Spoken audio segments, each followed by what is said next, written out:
Баршаларыңызға ассаламу алейкум. Бүгін сіздермен еңбекке уақытша жарамсыздық парағын толтыруды үйренеміз.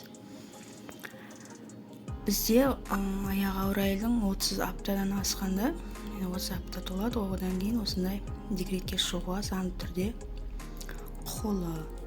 Осындай парақша береді бізде поликлиникадан жұмыс орнына байланысты біреу немесе екеу, яғни өзіңіздің сұрауыңыз бойынша береді. Оны бірінші бетін ештеңесін тимейсіз.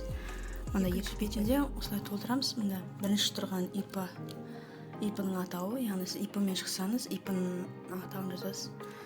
Екінші қызметі, яғни ИП болсаңыз, міндетті түрде директор деп жазуыңыз керек. Егер де ЕСП төлеуші болсаңыз, мына жерге ЕСП төлеуші дейсіз. Мына жерге қызметіне сіз өзіңіз немен айналыстыңыз, соны жазасыз. Шаштараз болуы мүмкін, кондитер болуы мүмкін.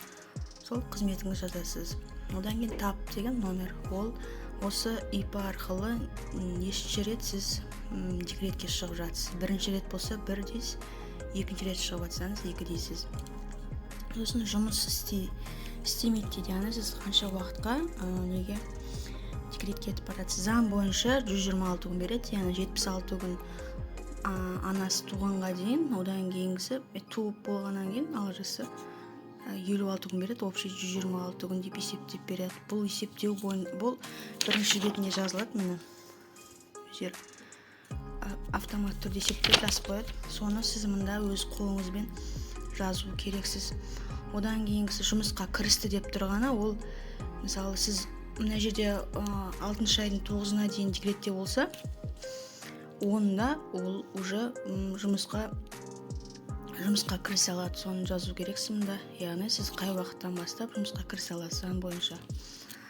Сосын соңғысында мына жерде бастықтың қолы болады, яғни сіз директор болғандықтан өзіңіз қоясыз. Одан кейін өткізуші адам, яғни сіз декретке шығушы адам, сіз қоясыз тағы да. Сосын қай уақытты өткізесіз, соны жазасыз. Мына жерде мөр болады, яғни печать. Бұл міндетті болса қоясыз, болмаса үстіп жазып қоясыз.